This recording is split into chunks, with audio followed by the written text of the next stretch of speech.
നമസ്കാരം. തൊടിയിലെ ചെടി എന്ന പരിപാടിയിലേക്ക് എല്ലാവർക്കും സ്വാഗതം. ഇന്ന് നമ്മൾ പരിചയപ്പെടാൻ പോകുന്നത് കോളാമ്പിയെക്കുറിച്ചാണ്. അപ്പോസൈനേസിയെ ഫാമിലിയിൽപ്പെടുന്ന ഈ സസ്യത്തിൻ്റെ ശാസ്ത്രീയ നാമം അലമണ്ട കത്താർട്ടിക്ക എന്നതാണ്. സംസ്കൃതത്തിൽ ഇതിനെ ചക്ഷപുഷ്പി എന്നാണ് പറയുന്നത്. ബ്രസീൽ സ്വദേശിയായ ഒരു നിത്യഹരിത സസ്യമാണിത്.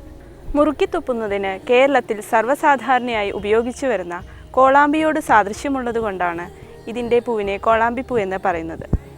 ഏകദേശം 3 മീറ്ററോളം ഉയരത്തിൽ വളരുന്ന ഒരു സസ്യമാണിത്. ഇതിൻ്റെ ഇലകൾ മൃദുവായതാണ്. അത് കടും പച്ച നിറത്തിലാണ് കാണപ്പെടുന്നത്.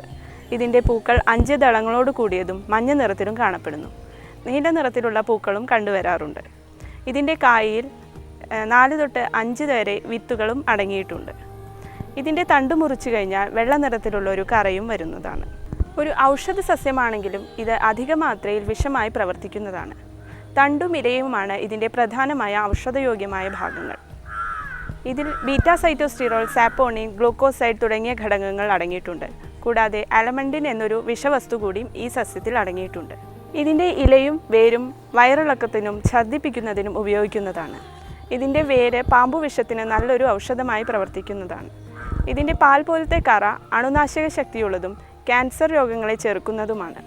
ഇതിൻ്റെ ഇലയുടെ കഷായം വയറുവേദനയ്ക്ക് നല്ലൊരു ഔഷധമാണ്. ഇതിൻ്റെ കൂടുതൽ ഔഷധ പ്രയോഗങ്ങളെക്കുറിച്ച് ഡോക്ടർ CM ശ്രീകൃഷ്ണൻ നിങ്ങളോട് വിശദീകരിക്കുന്നതാണ്.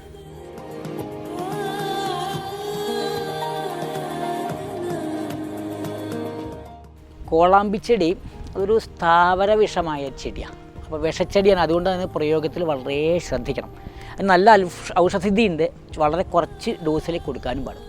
ഇത് കഫശമനമാണ്. ഇത് ഏറ്റവും പ്രധാനപ്പെട്ട യൂസ് ഈ ലിവർ, സ്പ്ലീൻ, ഇവിടെ എല്ലാം കഫം കെട്ടിക്കിടന്ന് വീർപ്പുണ്ടെങ്കിൽ അതിനാണ് അകത്തേക്ക് കൊടുക്കുക.